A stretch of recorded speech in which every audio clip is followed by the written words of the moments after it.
Hey listeners, thanks for tuning in to this episode of the Wisco Weekly podcast. It's a Thursday episode, a dealer episode, and this is episode number 8, which means we are halfway through season 2.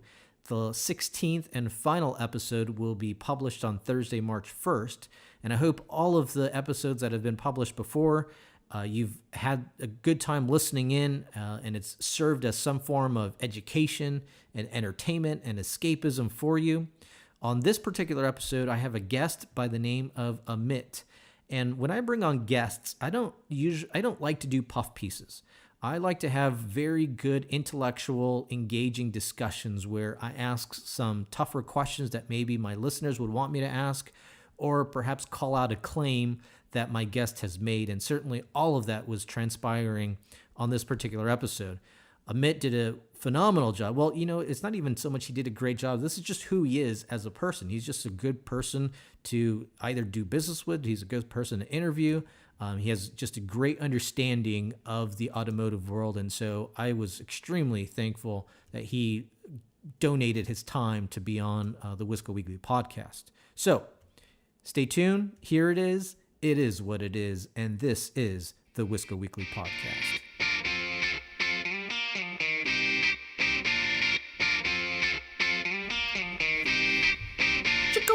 Chicken brown cow. Hey, listeners, what's going on? This is the Wisco Weekly podcast. Thanks for tuning back in. Today, I have a great guest. I'm excited for to bring him to you, but I'm just excited to learn about a lot of things that we're going to be talking about today. So before we go on, please, as always, look to rate, review, and subscribe. Check us out on Facebook, Wisco Weekly Pod, or on Twitter, at Wisco Weekly Pod. Write us some questions, and we'll get back to you as soon as we can.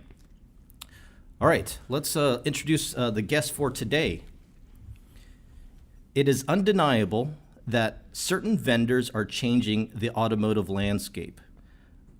But what are vendors other than corporate entities with an employer ID number? It is the individuals behind the vendors that disrupt industry. And today's guest flies under the radar, yet his ideas, his work ethic, his experience will be the exact reasons why change begins to happen. Amit Chandarana has 17 years experience working in the automotive industry, starting with Toyota North America, and Toyota being the largest automotive manufacturer in the world. Amit joined an immersion program where he was exposed to all facets of a dealership operation. Mind you, there are 1,200 Toyota dealers in the U.S., and to learn about fixed ops, vehicle merchandising, distribution, sales and marketing, customer retention, and the like, incurs some battle wounds and victories, and he did this for over 12 years. During this process, he managed to pick up an MBA in global business from St. Mary's College of California. It was this pursuit of higher education coupled with his OEM experience that Amit began to focus on his expertise, that being sales and marketing. Having worked at Fiat Chrysler Automobiles, Edmunds, and now Roadster, Amit's knowledge and experience has been sharpened.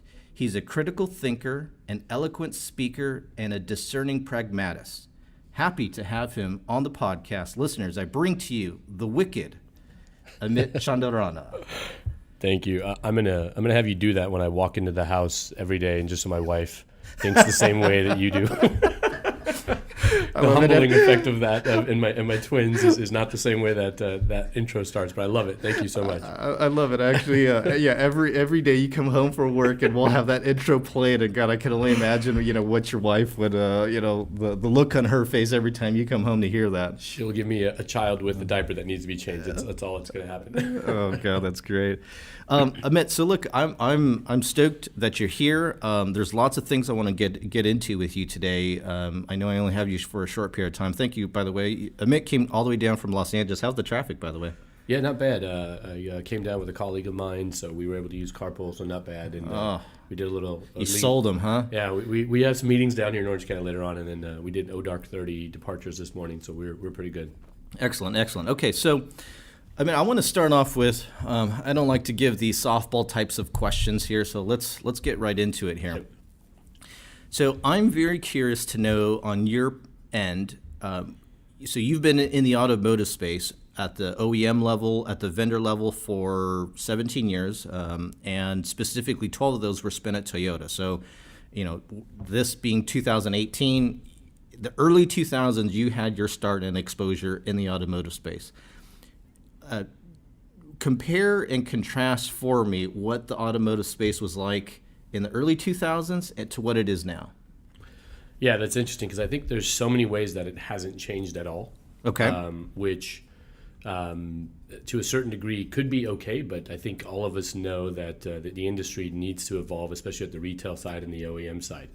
And then there's so many ways that it's changed, right? I always use this statement. I remember going into dealerships when I was a district manager in the early 2000s and still encouraging or solidifying the fact that, hey, Mr. Dealer, you need a website. And dealers said, there's no way I'm getting one of those websites. AOL is going to take over the world if I do that, and we'll all go away. And I think all of us will agree, most of us, or most of the retail automotive industry hasn't gone away because of websites. It's actually just brought more information to the forefront.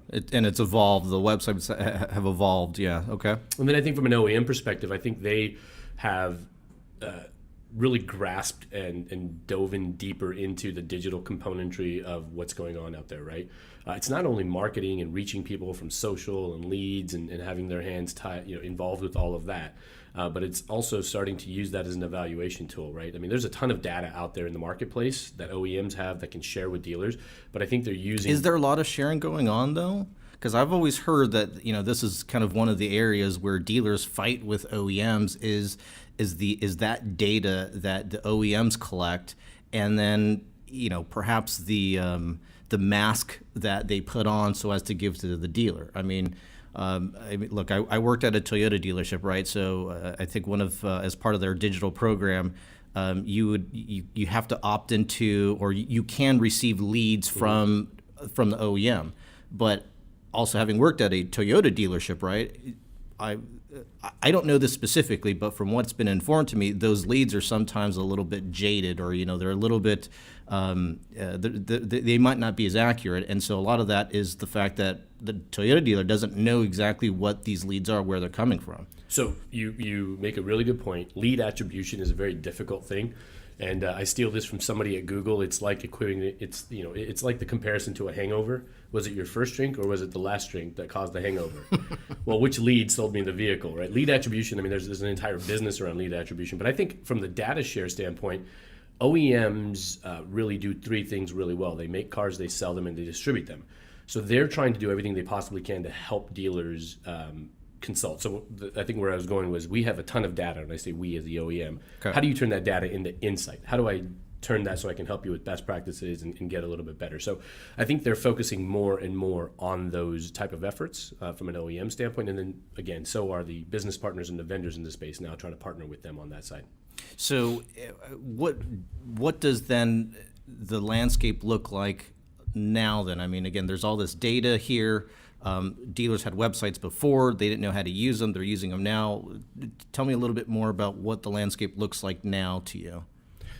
Yeah, I think it's sparsing that, right? I think there's an overload of data, right? It's trying to boil the ocean as opposed to trying to boil the ocean. It's how do we take a component of our steps and, I'm talking mostly variable ops, everything on the new vehicle side, and how do we consult on that? Like, for example, the car business has always had, as you know when you were there, the 10 steps to the sale or the road to the sale.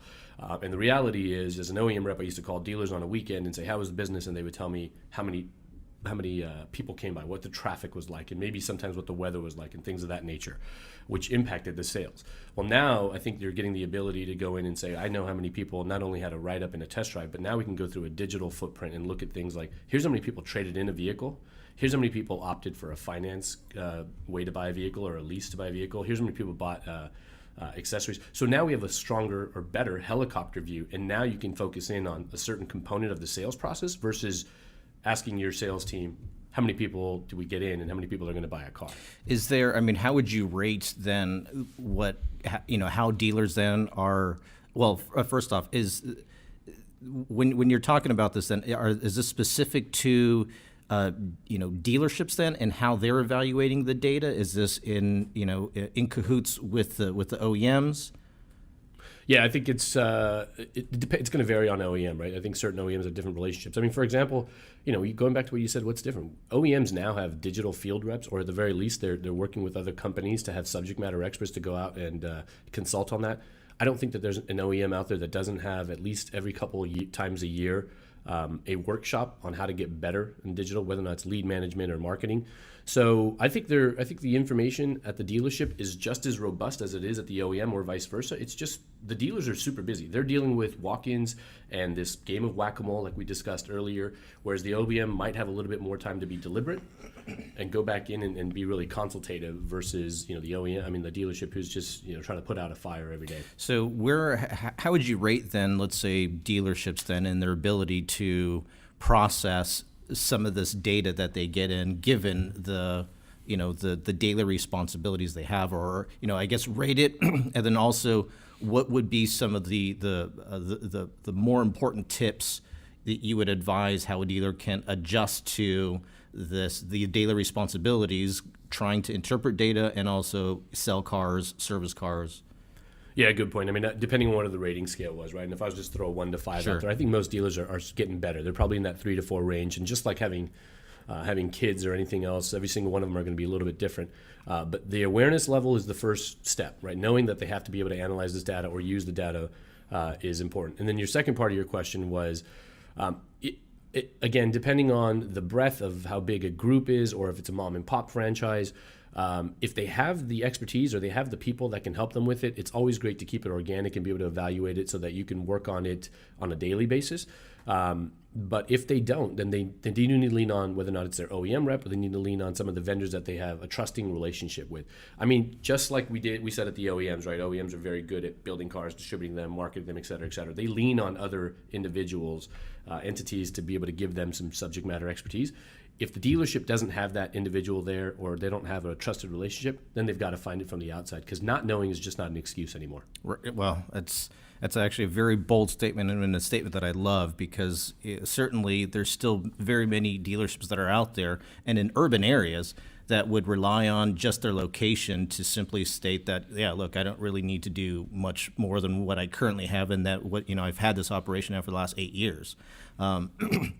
Well, this is going to start to take us then a little bit now to things you do at Roadster, because then I think that does then play a huge role. I've been following Roadster myself for the last couple years now, and I know that they kind of started out doing more brokering, and then they Well, you guys didn't really pivot. I guess you guys have evolved the business to do this express storefront, which I've always been very curious about that, because it seems like it's not. You guys aren't actually building, a website for a dealership, but yet it is a website for a dealership. So can you kind of explain how this express storefront works? Yeah, totally. And I'll go back to the full disclosure portion of this. We started off as a brokerage business, and full disclosure, we still have a brokerage business that's really hyper focused in just the San Francisco Bay Area and California.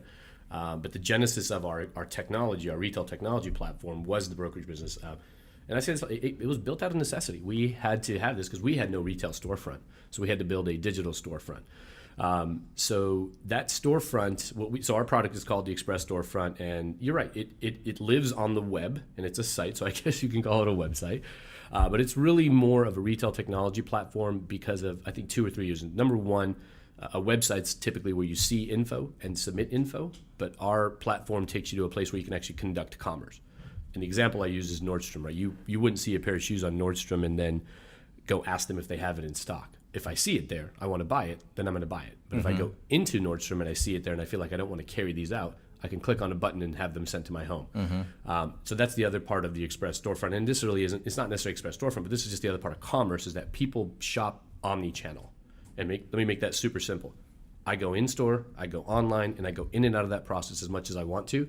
And what we're allowing a dealership to do, a retail dealership to do now, is just that. Go in the dealership, start the process, go home from my PJs, finish the process. And that's the technology that we're really trying to bring to retail automotive. So, to be kind of, I guess, not critical, but let me play devil's advocate here.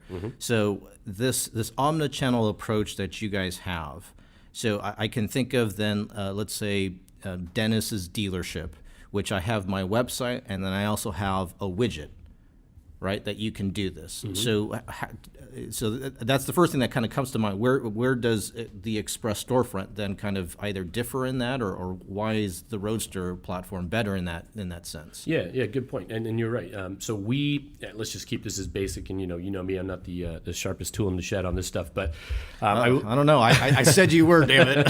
So I just totally screwed your whole thing up here. No, so I'll say this. So you go onto a dealership's website, and then we incorporate ourselves within the website. So we put these call to action buttons anywhere on a website, whether or not it's on the search results page or the vehicle details page, and a customer can essentially click from there, go into our environment, which is so seamless, and we tuck it right under that URL, so that most customers don't even know they've quote unquote left the website. Or if you go into the dealership, whether or not the dealer is using a large kiosk, an iPad as a salesperson, maybe even their phone or a desktop, they're going to an environment that is in store. And really the only difference there is obviously a dealer personnel, a dealership personnel associate would have a little bit more room to play or authority of how to use the tool than a novice customer going online. But it's the exact same experience. Explain that a little bit more. Sure. I guess that's the thing. Then this is something that is a little bit more. I'm curious about them because, usually if Dennis's dealership has a website and I have my widget, well, that's customer facing side. That's right.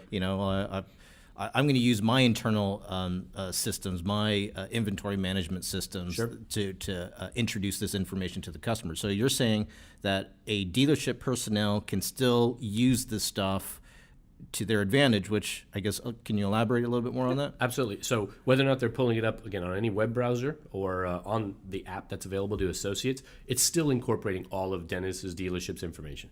We absorb your inventory, the way you want to price vehicles.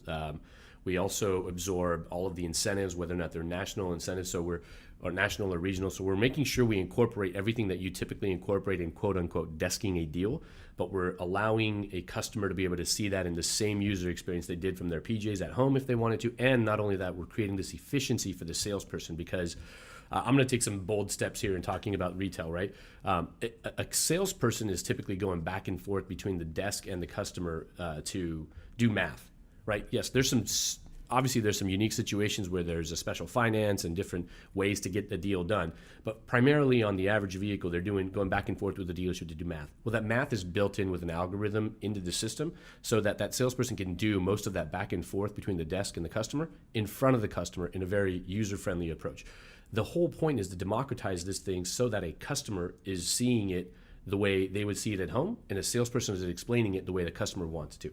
If I'm, let's say you're the customer, we're in the dealership, and, Yep. and I'm the staff here, and so we go through this tool then, and we build it out. And of course, a lot of times customers are not going to look to buy right on the spot. Most of them are not. Correct. Most of them are not. So, right. So we go through this process where you've now, or I've broken down for you. This is what the payment looks like on this particular car. This is the options. This is what's in my inventory. And now, Amit, you give me the great reason of I have to talk to my wife about it. Oh, love that response. So what is the process that happens after that? So you were talking about a URL. Is this a URL that I send you then, or Yeah. Okay? So first of all, we're doing all that stuff, and we're including the other things that are important to a customer. Am I incorporating a trade-in? Great, that's incorporated in there. Am I considering buying any F&I? Because a lot of times, and what we've seen from studies from companies that have way more money than us, right? They've proved out the more you show customers F&I products throughout the sales process, the more likely they're to buy. I would agree. Right. Totally agree. Think about it. I mean, none of us want to be sold in the world. Everyone wants to be educated, and then we want to make our own decisions. So as a customer, if I bought a car the traditional way and then you stuff me an F&I at the end, it's the first time I'm hearing about Gap or Tire and Wheel, I'm hesitant, right? So we incorporate this stuff earlier on. So the customer's got a full picture. My taxes, my fees, trade-in, accessories, and F&I. You would simply just hit the share details button at the bottom of our platform or in the upper right-hand corner of our platform, and it simply sends a text message and or a link to a customer. That information feeds directly into the CRM. So you as a salesperson, you have that protection, right? You don't have to worry about going back into your CRM and uploading info. I'm the owner of Dennis's dealership, Sorry, so I better be named after you. Dennis, you might still sell cars and take ops, right? So if you are, it's all going into your CRM. And the customer, look, to your point, they might need a deep breath. They might need a cup of coffee. They might need to go home and talk to their spouse if they're smart before they make a big decision. And so I say this, I get the information as a customer. I go home and talk to my wife, and I can explain it to her because the UX and the visual is so straightforward. It's like buying everything else. I'll tell you this is just very simple. I'm shopping for a car again because we've grown our family. I got like a J screen from Reynolds or whatever you want to call it, and I'm there explaining to my wife, and as a 15, 16-year person in this industry, I still can't explain what these dot matrix numbers look like. When you go home and you show this via whether or not it was printed out or on my phone or on my computer, my wife can not only adjust the deal structure to whatever she thinks is better for our family, but we can make a decision better. And I don't look like an idiot because I spent 4 hours at a dealership. And I can now explain what the numbers look like. Well, again, to play devil's advocate here, all right. And again, I'm the dealer principal here, right? So of course, I'm going to be old school. In my eyes, it's the customer is in the store. I don't want to let that customer leave, to shop this number around, to to think about it. It's an emotional buy. Mm-hmm. So then, it doesn't sound like Roadster would be a solution to that. I mean, are you just trying to find the right dealership personality so that the way they see the world aligns with Roadster, or how do you tackle then the dealer who is like, well, what do you mean? So they come into the store, we build out their car, we give them numbers, and then we send them home. I mean, are you crazy? That customer's in the store. Well, I'm probably a little crazy to begin with, but that's besides the point, right? It's a very fair question, and it's a viable one in a sense, right? Because it's dealership world. They have to make sure that the product they're selling is being shopped. But what I go back to is, and look, you can quote me on these numbers. I'm probably off a little bit here, but I think it's a good number is about 80% of people. Look, let's do this. Let's back into this. NADA says that the closing rate of a walk-in customer is anywhere between 18 and 25%. So let's just throw a dart in the middle and say... I would say lower. Right. But okay. I mean, in Southern California, definitely lower. Right. But okay. So being nice, we're saying 80% of the customers are walking anyways, right? And then 93% of customers now, I think this is per Google and a few other smart folks, are doing their homework online. So what I say to dealers, and what our team says to dealers when they're out training is, customers are getting the pricing of your vehicle regardless of whether or not they come in or regardless of using the express storefront or any technology. What do you think happens when a customer submits a lead to a dealership and the dealership gives them a price, right? Maybe it takes 3-4 days of back and forth phone calls, et cetera. But at some point, the internet department typically gives the customer a price. Right.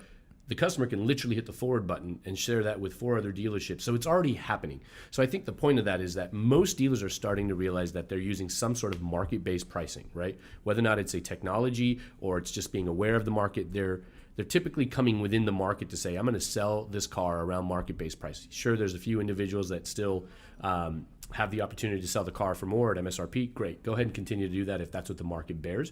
But that's happening regardless of whether or not they use our platform or not. So I think what we're doing is saying, give them the information in a manner that they want it, that they're used to from a commerce standpoint. They're used to buying things this way anyways, having information in front of them, let them absorb it. And then if that interaction of the dealership was that much easier than, as we say it should be, and it typically is using our platform, then when I go and get the runaround from 5 or 6 other dealerships, which one seems like it's easier to do business? Because the price is probably going to be very similar. Well, and that itself is a fairly bold claim because, right, again, like Dennis's dealership, I'm going to say, well, how are you able to then how can I take that leap of faith, knowing the fact that you have customers that, okay, I accept that customers are shopping around and pricing is available to them and they're going to go talk to X, Y, and Z dealership. Mm-hmm. But you're now also asking me to say that, well, by accepting these principles and then doing something about it, i.e. implementing Roadster, mm-hmm. that there will be a greater chance of success than on my end to that customer. Sure. How do you justify that? How can I make sense of that without, again, it's a risk on my end to take, yeah. But how is that justified so I can swallow that easier? Yeah, I think it's a calculated risk. So a couple things. If I was to go into Dennis's store, get the numbers, get everything in a mobile optimized way that I can explain it and also be able to conduct the rest of this from the comfort of my own home, because keep in mind the one thing none of us are getting any more of, we all the exact same amount of, is time. And the more you give me that back in my life, the more valuable you are. So as a customer, if you give that to me and 30 minutes, 45 minutes, I get the information, I can easily explain it to my friends and family. I can go down the street to not Dennis's dealership and grind it out for 4.5 hours, go back home, because again, we talked about they're not going to buy a car usually on that visit. When I go back home, which one was easier to do business with? I think we overthink this business too much. You're certainly right. Yeah. Which one was easier to do business with, right? All right, so then I'm probably going to make a decision on that. Not only that, the other side of it is if you went to not Dennis's dealership and you wanted to maybe lease the car instead of finance or adjust the down payment, you pick up the phone, you call that salesperson. If that salesperson's there, they go to the desk, they get numbers, they call you back or they email you back. Dennis, maybe that took 30 minutes, if you're lucky. But it's Wednesday, and Dennis's salesperson's off, so now it's Thursday. So now you're actually making it more difficult for a customer to buy because you're elongating that process. If you got the information in, whether or not it's through Roadster or any of our competitors, if you got the information in hand in an optimized, digestible way, I can start doing that purchase process from the comfort of my own home as soon as I put the kids to bed. That actually is that's very welcoming, because I'll tell you what, having been in the car business and knowing the fact that like you treasured your days off, and then knowing the fact that like, yes, you will get hit up on your day off for a quote that, yeah, again, that person is, there's a 20% likelihood that they're going to buy from you, but yet they're still asking you for a quote. And so then, yeah, you got to go either into the store, because your sales manager is like, no, I'm not giving you any numbers right now. Either enjoy your day off or come into the store. Right. So that actually, that creates efficiency for the salesperson. Almost more so than the customer. Forget the customer in that case. It's certainly one of the tentacles of this whole thing is you've heard it, and anyone that's heard about Roadster, this isn't the, hey, let's sell you more cars, sprinkle magic pixie dust on your dealership. Let's increase the satisfaction of the customers. Let's modernize the experience. And then number two, the big thing about this is let's make this more efficient from a salesperson standpoint. To be able to sell a vehicle, because to your point, you're not splitting the deal and having someone else pick up for you. Yeah, you're tied to that customer throughout the whole sales process. So not only do you have a motivation to share this information this way, but you can monitor this from, I hate to say it, on your day off. Rather than picking up the phone and having to go through numbers, you could just take a quick look on your phone and see where a customer is at throughout the process. I guess out of curiosity then too, for the dealership personnel, is this is this also an app-based technology, so that for a dealer you're using an app as opposed to going to a website kind of thing? Yeah, I just noticed I nodded at you and we're over the air, so I should audibly answer. Yeah, it's certainly, there is an app for not a consumer-facing app, because we're not necessarily marketing to the consumer in this sense, but dealer personnel and managers can all use the app, and our back-end tools, all that's mobile optimized. Okay, so now I've bought in as Dennis's dealership. I've bought in. If you're looking at my dealership, then, and this is actually going to come to another point that I want to get to in a little bit too. If you're looking at my dealership, then, right? Mm-hmm.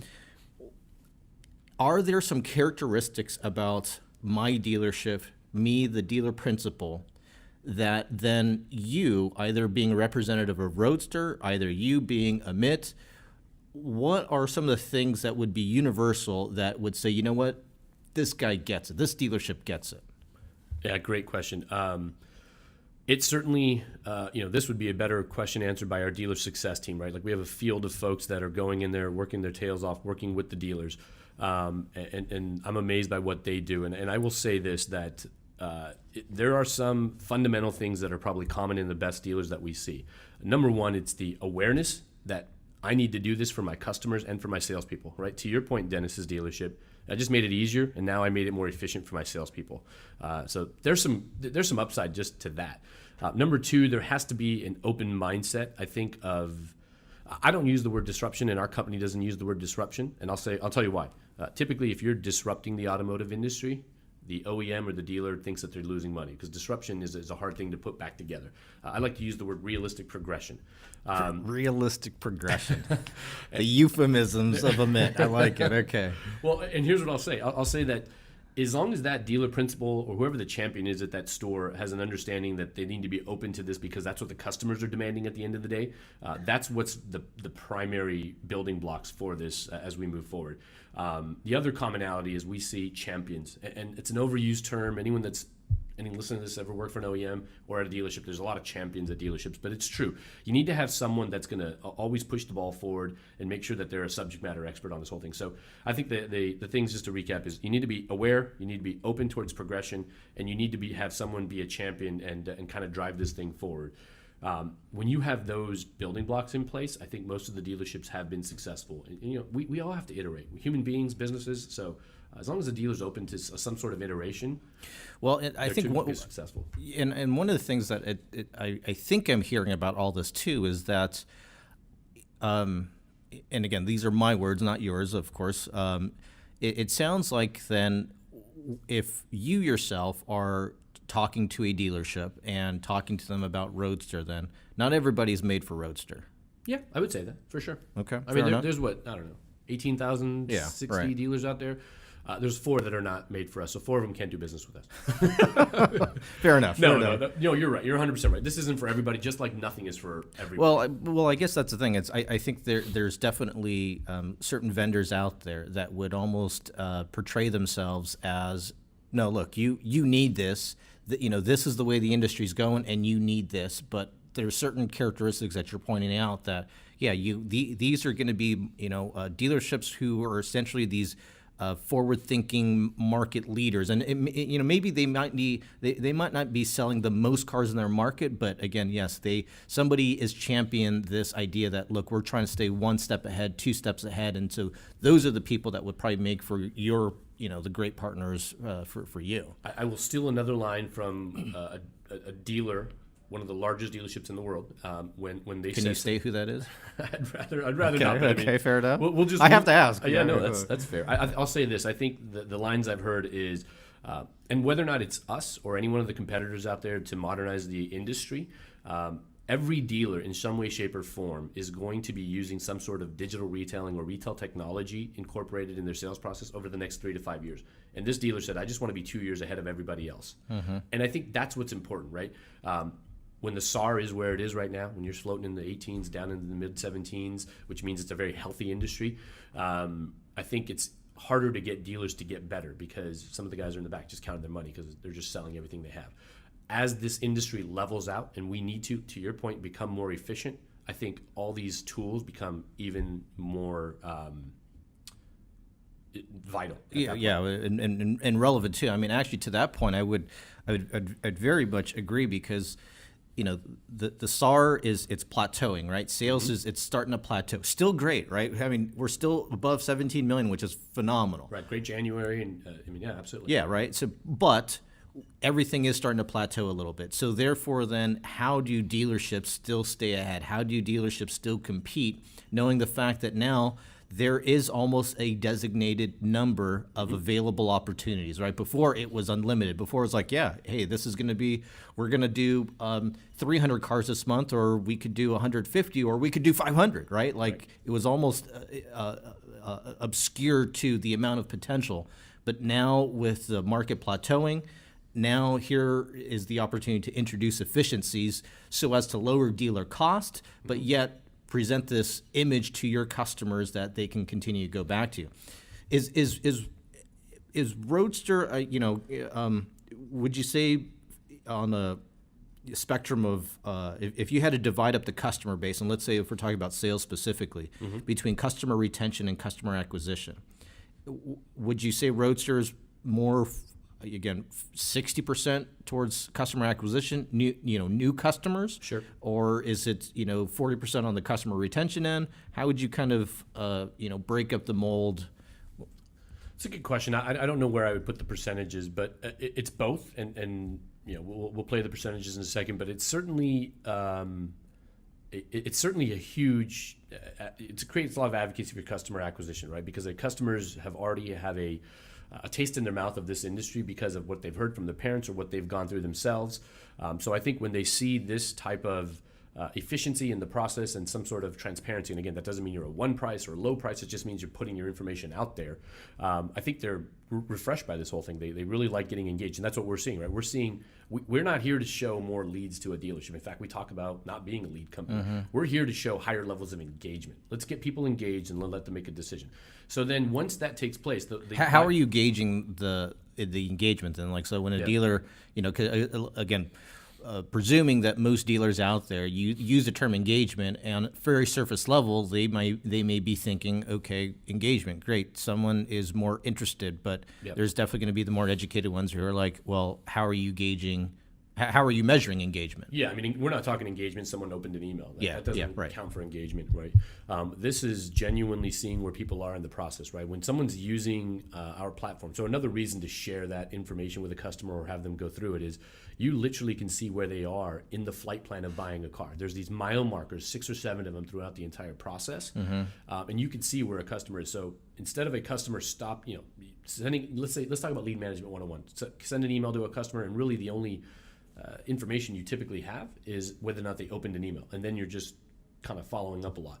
Now you have the ability to see whether or not they looked at your information, but the type of purchase they selected, lease, finance, cash. Did they ask? Did they submit a trade-in? Did they select an F&I product? Did they complete the credit application with uploading their docs? So you have a higher level of engagement and a really great helicopter view where that customer is in the process, right? And then going back to your other point about retention, certainly it's a component of retention because all of us in this room are the automotive experts in our family without fail. And so the ability to send somebody into the Express storefront with a click of a button and say, here's the vehicle you were looking at, now you can customize this thing, that works. Number 2, if you bought a car and it was super easy and the dealer actually dropped it off at your office and the whole thing was kind of Wait, that's something else? Oh, because that was a part of the brokering side. Yeah. So then even on the Express storefront, if somebody wants to buy, so you're telling me then you leave. Okay, let's go back to that one example where I'm the dealer and I already, I showed you on the Express storefront how this works, blah, blah, blah. Here's your numbers. You say you got to go talk to your wife. I say, well, you're not a man, but okay. You're going to get in trouble with your wife, by the way. I see her in the back. So you go home and your wife takes a look and everything is signed off. You can then have that car delivered to you? So let's be clear. Extra? What? So let's be clear. It is a dealer by dealer decision. Okay. Interesting. Okay. So that's great actually. Dealer by dealer decision. We incorporate all of the marketing material and the messaging to incorporate delivery of a vehicle. We can take it out, but of the 190 dealers that we're working with, I really think that there's maybe 5% of the dealers that said, no, we're not going to deliver any vehicles, and that's totally fine. Also, we get it. It's your decision, and it's completely controllable by the dealership.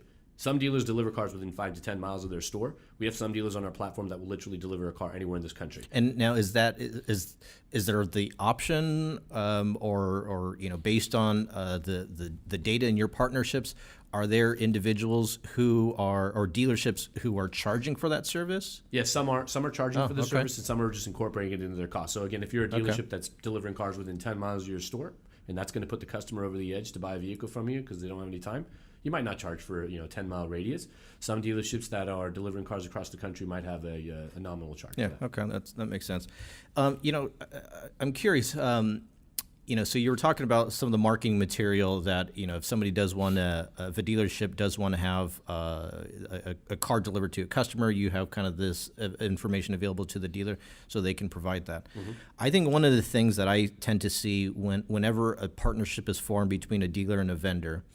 And let's say it's some kind of product that is customer facing, okay? Be it an F&I product, be it if it's a Roadster Express storefront. Mm-hmm. That a dealer does not do their job in promoting that, not the partnership per se, but the product and how that's beneficial. Is, what do you have best practice or tips, or do you guys do something with that? Yeah, we absolutely. We have assets that we give every single dealer. So we have some customized assets, which is primarily this really cool video that's like 55, 60 seconds long. I've seen that. Yeah. Okay. And just think about how cool that is, right? None of us want to read anything. I mean, I shouldn't say that. That makes me sound really, really dumb. Yeah, you have an MBA. Well, you can get away with it. You have an MBA. So that's anyone can get one of those for sure. But certainly, look, we all are pressed for time. So being able to see something in a video is really cool, right? So we have video assets that we give every single dealership that they can use. We also provide some marketing best practices, but we're genuinely not your marketing company. Most dealerships have someone to lean on, but we certainly provide marketing best practices. Okay. We have documents and we have an entire portfolio of information. But to your point, the dealers, we are seeing a ton of dealers promote this primarily because I think once they go live, and look, let's be real, 30 to 45 days in, they've really got this thing humming. They want to put some gas on that fire, and they want to start pushing this even further because they've sold some cars with happy customers and they're more efficient. So you got to throw a match on that. Okay, so you have some evidence here that for me.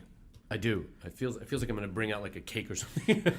If you have that, that'd be great. That'd be great. I could have it along with my coffee here. But no, I mean, so I asked Amit that it's all great talking about conceptually, theoretically, historically, all these different types of numbers and how the industry is moving. But certainly at the end of the day, with dealerships and with a lot of businesses out there, right? You always want to hear and know some kind of numbers that you can start to see some success with. So, Amit, what do you have? Tell me what you have. Share with us. Yeah, I think, look, it's there's several out there, but we picked a couple, and we're always discerning about our dealers. These are independent businesses that are competing in a sense. But our first dealership, I think Toyota Marin, which is in Northern California, has been a success story, from the get-go, right? I mean, I think they sell anywhere about 100 of the vehicles that they sell of their 425 total monthly vehicles have been touched by the express storefront. So they're creating some efficiency. I'm sorry, say that one more time. Of the 400 cars they sell a month, 100 of them have been touched by the express storefront. Right. Whether or not a customer goes completely all the way through. That's big. It is. And that's a buy-in, right? Excuse me. They had a leader there that was bought in and wanted to evolve the business.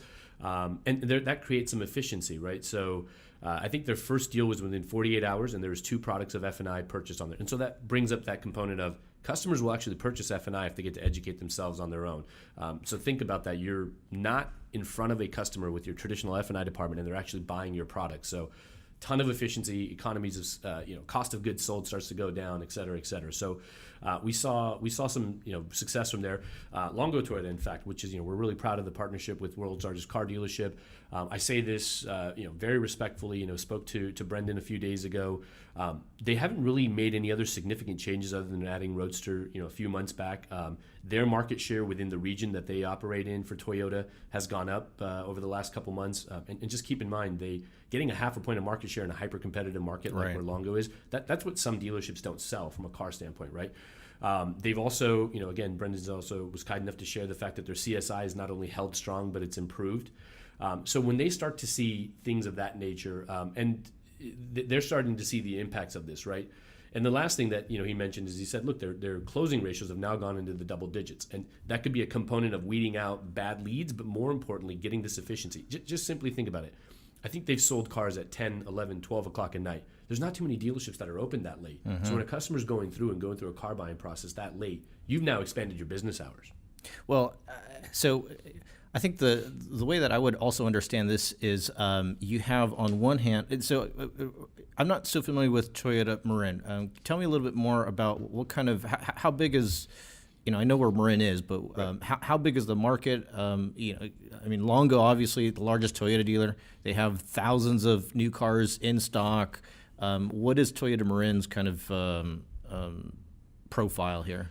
Yeah, so I don't know what the stock level looks like anymore or anything of that nature, but Marin is a smaller city north of San Francisco.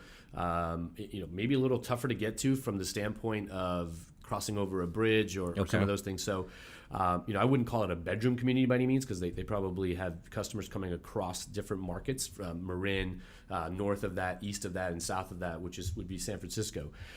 But at the end of the day, especially if you're, and we're talking a lot about Toyota, but if you're a Toyota dealer in California, there's a lot of Toyota dealers around you, right? I think there's 150 or 160 of them total.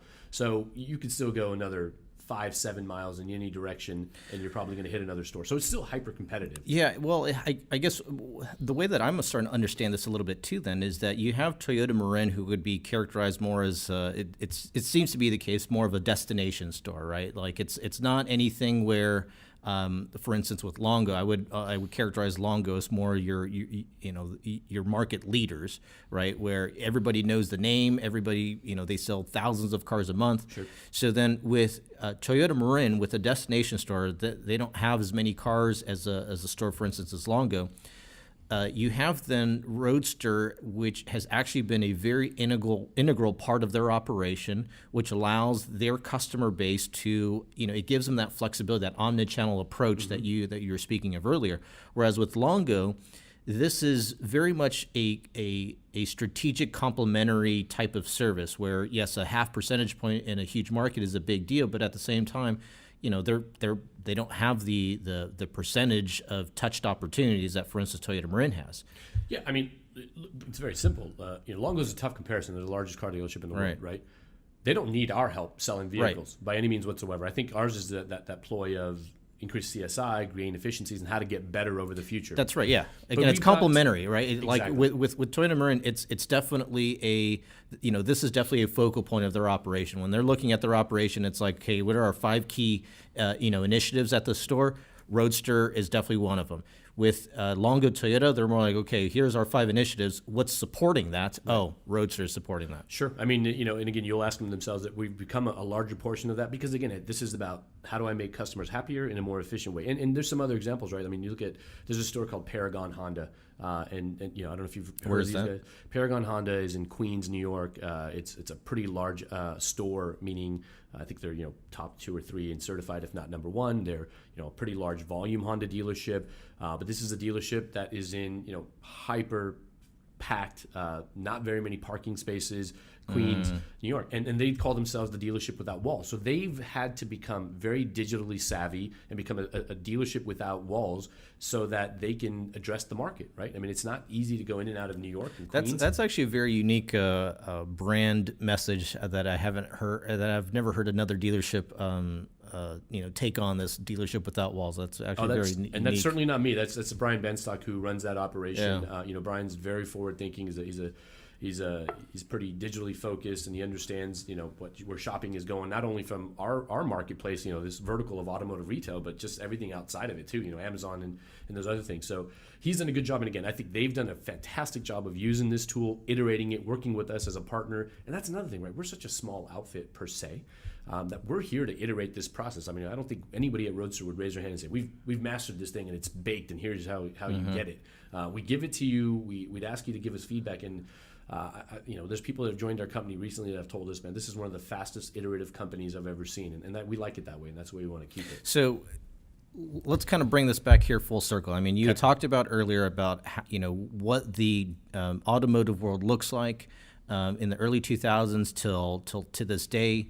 Essentially, it looks like one of the things that is universal and is necessary is this idea of constantly obtaining and analyzing data. Roadster seems to start to fit this ideology that you see of the world, of the automotive world. And then, of course, with the particular dealerships too that are starting to characterize themselves, as you said, that are they're open, they're forward thinking. I forgot the other third criteria you had mentioned, but where then is this? I guess where is this all going that you see the automotive world and Roadster? What is it going to look like in a year, in 3 years of this car shopping, this car buying process? Yeah, so I don't know how drastically it'll change in the next year, in a sense, because of, again, this automotive retail is driven by the market, right? It's a lot of where the SAR is and how healthy the industry is, and it's like I said, it's a little bit more difficult to make change when things are healthier. It's like a diamond, like under pressure things change, right? As this levels out a little bit more and dealers have to change out of necessity, I think not only us, but all the other players in digital retailing or retail technology will come more to the forefront, because the customers are demanding it. At the end of the day, you as a shopper, me as a shopper, I still want to know that I'm being treated fairly, getting a fair price for the item that I'm trying to buy, but I want to constantly find more ways to do things easier, right? It's not just the example of Amazon, which we always all like to use, right? It's Rocket Mortgage. It's like I can do my mortgage through there. It's shopping for consumer goods like Nordstrom. It's also the example of my mother, who's in her 70s, who's never had a computer in her entire life, but is murdering it on her iPhone every single morning with the WhatsApp messages she forwards me. So everyone is doing it, because if you make it easier, they will come, right? It's not if they build, it's more if you make it easier, they will come. So I think the industry overall is going to start adopting this. And again, that's why there's a lot of players in our space, in a competitive space. That's fine. I think we kind of believe the rising tide lifts the boats. I think we've got something to offer that's better than most. But at the end of the day, I think most of these dealers are going to somehow figure out a way to make it easier for your salespeople to sell a vehicle and make it easier for a customer to buy it. And then the last thing I would say is, you got to make your associates happy, and that associate retention at the dealership level. Associates, you're talking about dealership staff? Absolutely, yeah, Okay, absolutely, okay. right? Because if you make it easier for them to be able to do their job and sell vehicles and make customers happier, you're more likely to keep those associates on board. So we've seen examples of dealerships taking out their iPads with our platform, going to college campuses with salespeople and saying, "This is how we sell cars," like the Apple Genius does or Best Buy folks do, and recruiting people that way. Coming from the automotive industry, or the retail industry back in the day, there wasn't a lot of people going to college campuses and recruiting salespeople, and it's starting to happen. Yeah. Well, look, I got to tell you, this is actually one of the reasons why I was very excited to have you on the show, because with a question such as what is the future going to look like, hopefully.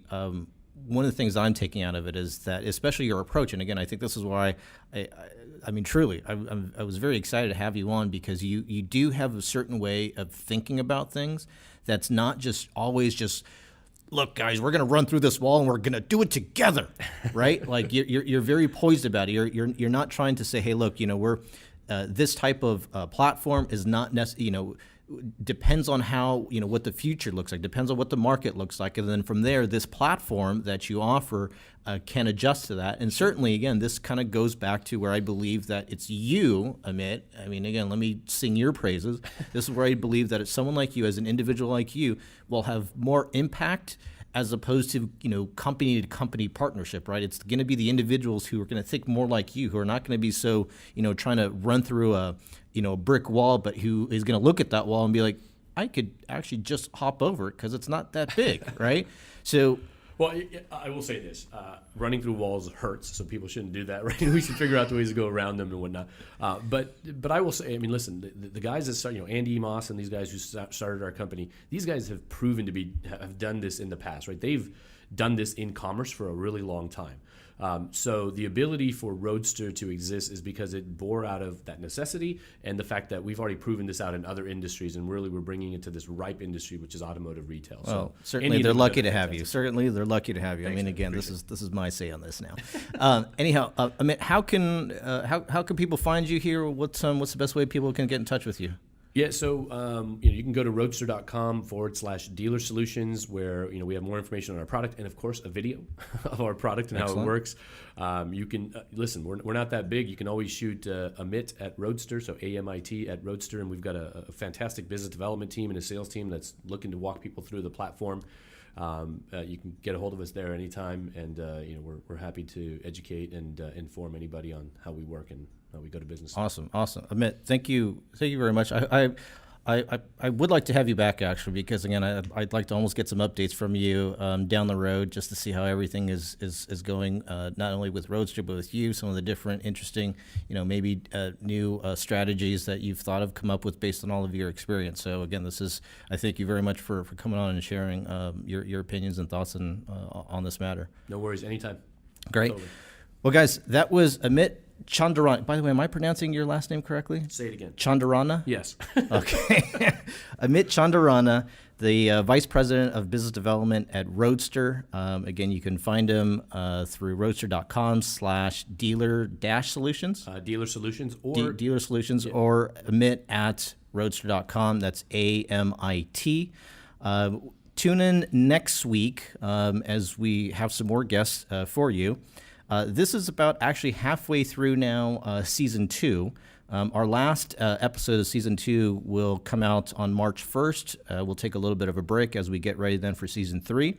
But as always, rate, review, and subscribe, and cheers to the customer experience.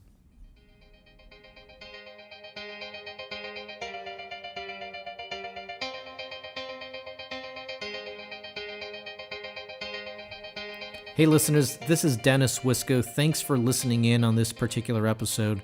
If you have any suggestions on topics you would like to hear about or guests that should be on the show, please do write us. Let us know. We're more than happy to entertain all suggestions. You could find us on Facebook and Twitter at Wisco Weekly Pod, or you can find us on our website, wiscoweeklypod.com. Thanks for tuning in. As always, would greatly appreciate you telling a friend, and look out for us next week, Tuesdays and Thursdays.